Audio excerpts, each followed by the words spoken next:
Assalamualaikum warahmatullahi wabarakatuh. Berjumpa kembali dengan Yuk Belajar Bersama.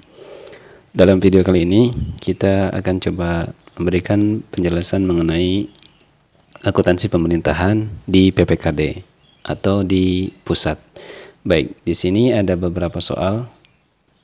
Soal pertama terjadi pada tanggal 1 Januari, kemudian ada 2 Februari, jadi saya ambil per bulan untuk soalnya. Baik, untuk soal pertama di sini ada jumlah total realisasi pendapatan dana perimbangan tahun 2019, tahun anggaran 2019 berdasarkan nota kredit rekening koran adalah, rinciannya kita lihat. Yang pertama ada pendapatan sebesar 55.850.000. Kemudian ada DBH di sini dana bagi hasil, kemudian ada pendapatan dana alokasi umum 250 juta dan pendapatan dana alokasi khusus itu ada 45.500.000, sehingga totalnya ada 351 juta 351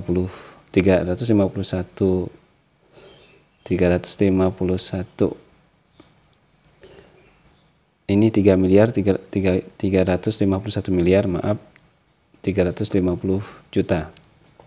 Baik, kita lihat untuk jurnal yang dibuat ini jelas karena di sini total realisasi pendapatan, berarti di sini ada jurnal finansial dan jurnal anggaran. Nah, untuk jurnal finansialnya kita lihat, berarti di sini karena dia di pusat, maka yang didapatkan adalah kas di daerah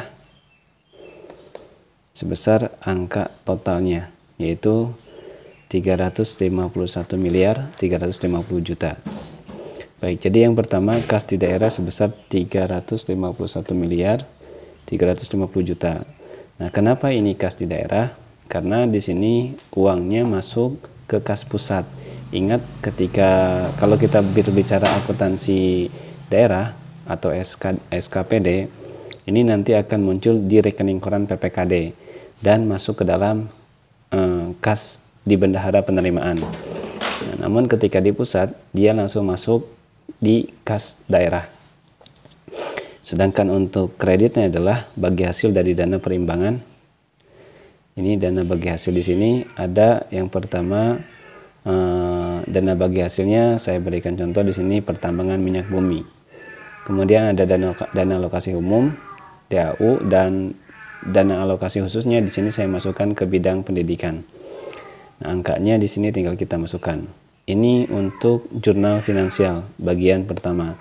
Nah, untuk jurnal anggarannya, untuk debitnya itu masuk ke dalam kategori estimasi perubahan saldo anggaran lebih. Sedangkan untuk kreditnya ini sama, dana bagi hasil, dana alokasi khusus, dan dana pendidikan. Baik, ini untuk soal yang pertama. Soal yang kedua, 2 Februari, jumlah total pendapatan SKPD yang telah disetorkan. Nah, ini berarti dari daerah disetorkan ke pusat berdasarkan STS surat tanda setoran dan nota kredit adalah 35.467.546.000. Jumlah total SPD 2D, SP2D itu surat pencairan dana diterbitkan kepada seluruh SKPD adalah 391.756.540.000. Baik, ini angkanya terlalu besar jadi cara membacanya juga agak susah. Nah, ini cukup kita buat jurnal finansialnya saja. Kita lihat untuk jurnal finansialnya, ya, dia masuk di kas daerah. Nah, pertanyaannya kenapa masuk di kas daerah? Karena jelas di sini ada pendapatan SKPD yang telah disetorkan ke rekening kas daerah. Nah, makanya di sini muncul kreditnya adalah RK SKPD. Nah, kalau di akuntansi daerah ini nanti muncul di RK PPKD. Angkanya tinggal kita masukkan 35.467.546.000. Nah, untuk bagian yang kedua, ketika menerbitkan kepada seluruh ini, kita lihat jumlah total SP2D yang diterbitkan. Artinya dari pusat pihak pusat menerbitkan angka sebesar 390 miliar 756 juta ke pusat, maka dia masuk ke rekening koran SKPD dan kas di daerah. Kenapa kas di daerah itu dikredit? Karena ketika menerbitkan maka pusat mengeluarkan dana, sehingga kasnya di kas daerah, sedangkan rekening bagian debitnya adalah rekening koran SKPD. Nah, tinggal kita masukkan, kalau mau SKPD-nya di sini Dinas Pendidikan, kita masukkan Dinas Pendidikan ataupun dinas-dinas yang lain. Nah, ini tidak masuk ke dalam jurnal anggaran. Kenapa tidak masuk ke dalam jurnal anggaran? Karena ini cuma penerbitan. Baik, selanjutnya kita lihat untuk di tanggal 3. Nah, untuk tanggal 3 kita langsung lihat jurnalnya saja biar lebih efektif.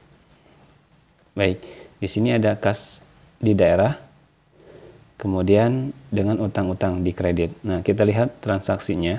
Transaksinya adalah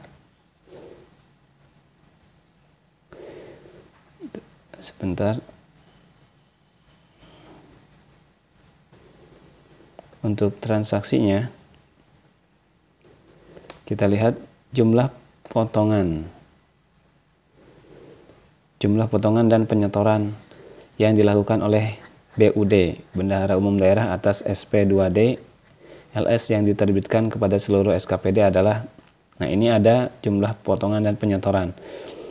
Di sini ada potongan PPH 32 miliar, ini angkanya bisa dilihat sendiri. Nah, karena di sini di setoran, kita lihat ada kata-kata penyetoran, maka masuk di kas daerah. Karena uangnya masuk ke pusat. Jadi untuk akun di pusat, ketika ada dana masuk, maka dia masuk ke kas daerah. Nah, kas daerah ini masuk karena apa? Karena ada potongan PPH yang telah disetorkan. Berarti kreditnya adalah utang PPH 21, kemudian PPN pusat. Nah, ini dibedakan untuk PPH 21 dan PPN pusat. PPH 21-nya di sini ada 19 miliar sekian. Kemudian utang PPN pusatnya ada 13 miliar, sehingga totalnya ada di angka 32 miliar 650 juta 386 ribu. Nah, tinggal kita masukkan untuk utang taspen dan utang iuran jaminan kesehatan. Oke, ini ketika ada potongan. Nah, ketika penerbitan maka muncul di sini. Ini ketika penerbitan utang PPH 21, kemudian untuk debitnya itu ada kas di daerah. Oke, mudah-mudahan bisa difahami. Kemudian kita masuk ke soal selanjutnya di tanggal 4 bulan April. Kita buat saja langsung.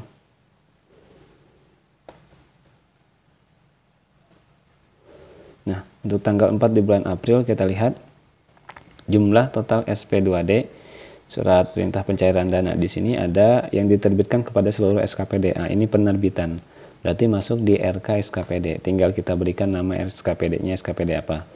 Kemudian karena diterbitkan berarti ada kas yang dikeluarkan. Nah, ini angkanya 3 miliar 576 juta. Kemudian tanggal 5 Mei kita agak cepat. Jumlah total sisa uang persediaan dan TO yang disetorkan kembali oleh SKPD. Nah, dari pusat disetorkan ke SKPD atau diterbitkan ke SKPD. Kemudian dari SKPD disetorkan kembali karena ada uang persediaan ke kas daerah. Berarti masuk uang ke kas daerah. Nah, ini di sini kasnya di debit. Kemudian RK SKPD untuk rekening korannya. Kemudian tanggal 6 Juni di sini ada total SP2D realisasi belanja tidak langsung PPKD. Pertama ada belanja bantuan sosial sampai dengan belanja bantuan keuangan. Nah, ini masuk ke dalam kategori beban. Nah, sehingga mempengaruhi kas di daerah. Kita lihat debitnya adalah beban bantuan sosial dan beban transfer. Sedangkan kas di daerahnya berkurang sebesar angka penjumlahan dari 3 miliar 500 juta dan 2 miliar. Sehingga 5 miliar 500 juta. Nah, ini mempengaruhi, kita lihat ada realisasi belanja. Maka dia masuk ke dalam jurnal anggaran. Kita lihat jurnal anggarannya di sini. Beban-beban, kemudian untuk kreditnya adalah estimasi perubahan saldo anggaran lebih.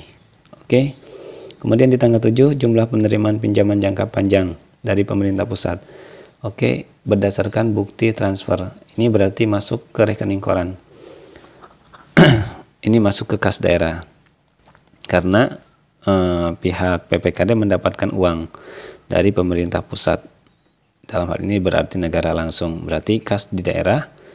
Kemudian berdasarkan bukti transfer, nah ini kenapa dia mendapatkan kas, dikarenakan ada pinjaman. Nah, pinjamannya di sini ada dalam utang dalam negeri sektor perbankan. Nah, ini juga mempengaruhi jurnal anggaran. Kita lihat estimasi perubahan saldo anggaran lebih dan pinjaman dalam negeri dari bank, ya anggaplah banknya bank tertentu. Oke, selanjutnya di tanggal 8 dan tanggal 9 ada 2 soal lagi. Jumlah SP2D LS untuk pembentukan dana cadangan. Nah, ini ada 5 miliar. Ini masuk ke dalam kategori dana cadangan. Karena di sini bukan dalam bentuk kas. Maksudnya tidak masuk ke dalam kas di daerah, tapi dalam bentuk uangnya adalah uang dana cadangan. Kemudian dia masuk di dana cadangan. Nah, ini untuk pembentukan dana cadangan, artinya akan dipergunakan sehingga kasnya dia berkurang di kredit. Dan ini juga mempengaruhi di jurnal anggaran, pembentukan dana cadangan dan estimasi perubahan saldo anggaran lebih. Dan yang terakhir adalah untuk SP2D.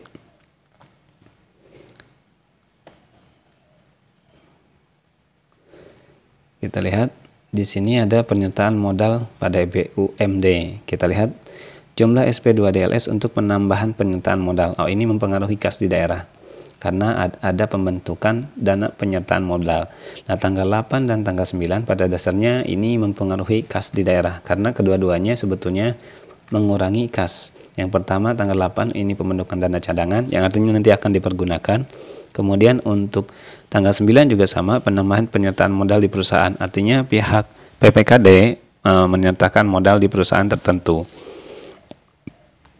Sehingga di sini kasnya dikredit dan jurnal anggarannya juga sama, penyertaan modal pada BUMD dan estimasi perubahan sal. Oke, mudah-mudahan bermanfaat. Mohon maaf dalam video kali ini agak sedikit kurang fokus, tapi mudah-mudahan bisa dipahami. Mungkin nanti untuk filenya kita coba berikan di deskripsi. Demikian, terima kasih. Wassalamualaikum warahmatullahi wabarakatuh.